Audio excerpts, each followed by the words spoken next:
बहुत अच्छी exercise 12.4 question 3 का पार्ट 1।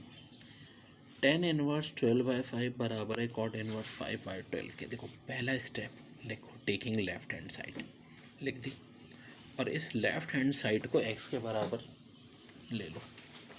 अब x अगर टेन इनवर्स 12 है तो ये ज़ाहिर टेन इनवर्स है, उधर जाके 10x बन जाएगा।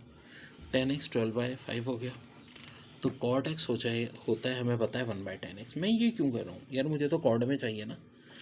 तो 10x को अगर कॉड एक्स बनाना है तो मैं इसे 1/कॉड एक्स लिख सकता हूँ। बिल्कुल जी, 1/कॉड एक्स अगर 12/5 है तो कॉड एक्स ज़ाहिर है उल्टा हो जाएगा, रेसिप्रोकल ले लो 5/12 हो जाएगा। अच्छा जी, कॉड एक्स 5/12 है तो x हो जाएगा cot inverse 5/12, right hand side के इक्वल आ गया। और यही तो लाना था बच्चों, हम कह देंगे hence tan inverse 12/5 equal to tan inverse 5/12। बस ये पहला स्टेप याद रखो। इसको x मानो, यहाँ से 10x है, अब 10x को कॉड x में कन्वर्ट करना है, 1/कॉड x हो जाएगा। 12/5 तो कॉड x 5/12 और ये हमारा प्रूफ हो गया। पार्ट 2 देखते हैं।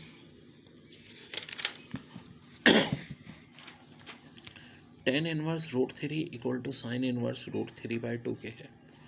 तो लेफ्ट हैंड साइड लिए टेन इनवर्स √3 आ गई जो कि x के बराबर हम ले लेंगे लेट x, तो 10x √3 हो जाएगा। अब देखो 10 की वैल्यू √3 किस पे होती है, 60 डिग्री यानी π/3 पे।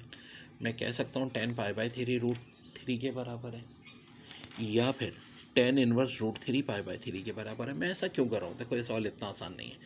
कुछ तो हम लेफ्ट साइड से चलते हुए राइट पे प्रूफ कर देते हैं, कुछ में हम क्या करते हैं लेफ्ट साइड को इक्वेशन 1 के बराबर ले आते हैं और फिर राइट साइड भी इक्वेशन 1 के बराबर आ जाएगी। देखो साइन इनवर्स √3/2 भी अगर π/3 के बराबर आ गया तो दोनों बराबर हो जाएंगे।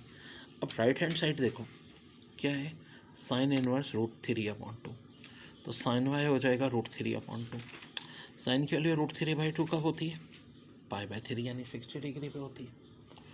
तो मेरे भाई मैं लिख दूंगा अब π/3 इक्वल टू साइन इनवर्स √3/2, ये हो गई इक्वेशन 2। अब देखो टेन इनवर्स √3 भी π/3 के बराबर, साइन इनवर्स √3/2 भी बराबर, इसका मतलब दोनों आपस में बराबर है। ठीक है, हम कहेंगे कि tan inverse 3 equal to sine inverse √3/2, ये प्रूफ हो गया। अब ये देखो पार्ट 3 में cosec inverse 2/√3 equal to cos inverse half. हमेशा लेफ्ट हैंड साइड को x मान लो, ठीक है। तो कॉसेक इनवर्स 2/√3 x से बराबर है तो हम कहेंगे कॉसेक x 2/√3 है। और 2/3 वैल्यू कब होती है 60 डिग्री यानी π/3 पे। तो ये कॉसेक है, उधर जाके कॉसेक इनवर्स हो जाएगा। अब y की वैल्यू वही बात है, हम कॉसेक इनवर्स हाफ मान लेंगे, कॉस वाई हाफ के बराबर हो जाएगा। कॉस वाई हाफ है तो हाफ वैल्यू कब होती है कॉस की, π/3 यानी 60 डिग्री पे। तो हम कहेंगे π/3 कॉस इनवर्स हाफ के बराबर हो जाएगा। अब दोनों चीज़ें बराबर हैं तो इसका मतलब है लेफ्ट हैंड साइड और राइट हैंड साइड आपस में क्या होंगी, बराबर होंगी। ये लेफ्ट साइड राइट साइड के बराबर, ये देखो ना मेरा बच्चा, इक्वेशन नंबर 1 π/3 के बराबर, इक्वेशन 2 भी π/3 के बराबर, तो इसका मतलब दोनों आपस में बराबर है। पार्ट 4 ये सबसे टफ है।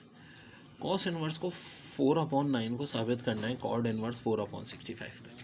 वैसे ही लेट एक्स हम कर लेंगे, फिर कॉस एक्स हो जाएगा 4/9।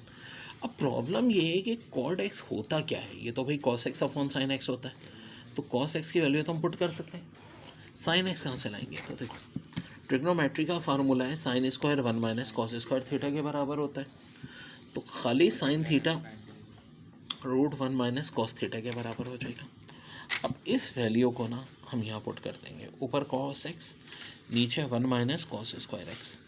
कॉस एक्स की वैल्यू क्या है भाई 4/9, यहाँ रखो, 4 का स्क्वायर 16, 9 का स्क्वायर 81, पूरा कॉस में कन्वर्ट कर लिया।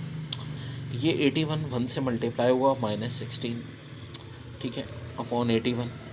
अब देखो 81 - 16 तो 65 हो जाएगा, और 81 का √9 डिनोमिनेटर सेम हो, कैंसिल आउट हो जाता है, हो जाएगा 4/√65।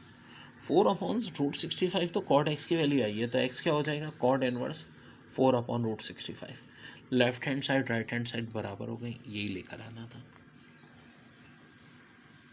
ख़तरनाक तरीन सवाल लेकिन इम्पॉर्टेंट। क्वेश्चन 4 का part 1, sine inverse 77/85 plus sine inverse 3/5 equal to 87/425। अब कैसे करेंगे, देखो ए को मान लेंगे, ये जो साइन इनवर्स 77/85 है ना, इसे ए मान लो, ठीक है। तो साइन ए हो जाएगा 77/85। अच्छा, एक काम और, इसको मानेंगे ए, और ये जो एक्सप्रेशन है ना, ये वाली साइन इनवर्स 3/5, इसको बी मान लेंगे।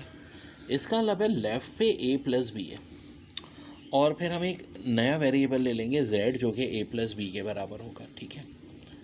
अब करना क्या है, देखो हमने ना इसके बाद इसको सॉल्व करना है फर्दर। तो a अगर साइन इनवर्स 77/85 है तो साइन ए हो जाएगा 77/85।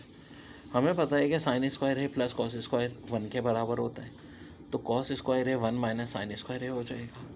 इसका मतलब है कॉस स्क्वायर है 1 माइनस 77² हो जाएगा। भाई वैल्यू पुट करते हैं ना। अब इसको जब सॉल्व करेंगे पूरा, तो खाली कॉस है 36/85 आएगा। अब इसी तरह मैंने कहा इसको बी को मान लो साइन इनवर्स 3/5, साइन भी 3/5 है, इसी तरह कॉस भी 4/5 आ जाएगा। अब फ़ायदा क्या हुआ, मेरे पास साइन ए की वैल्यू आ गई, कॉस ए की, साइन बी की, कॉस बी की। z को मैंने a प्लस बी माना था, ठीक है, ये पूरा a हो गया था, ये b हो गया था, equal to right hand side, ठीक है। अब अगर मैं किसी तरह z की वैल्यू निकाल लूँ तो देखा जाए वो इसके बराबर आ जाएगी। अब मुझे एक मसला है, यहाँ कॉस इनवर्स ख़त्म करना है, तो मैं दोनों साइड पे ना कॉस ले लूँगा, कॉस z, ठीक है, equal to cos A plus B. Cos alpha plus beta का फार्मूला जो कि होता है cos alpha cos beta minus sine alpha sine beta. अब कॉस ए की वैल्यू अभी हमने निकाली है 36/85, कॉस बी की वैल्यू भी निकाली है 4/5, माइनस फार्मूले का साइन ए की वैल्यू 77/85 और साइन बी की 3/5, सब पुट कर दो। पूरा सॉल्व करेंगे ना, कॉस जेड आ जाएगा 87/425। ये कॉस इधर आके इन्वर्स हो जाएगा। और देखो जेड बेसिकली मैंने ए प्लस बी माना था, और ए ये था मेरा, यानी लेफ्ट हैंड साइड मेरी जेड हो गई थी, equal to right hand side हो गई, यानी प्रूफ हो गया। काफ़ी टेढ़ा क्वेश्चन है ये।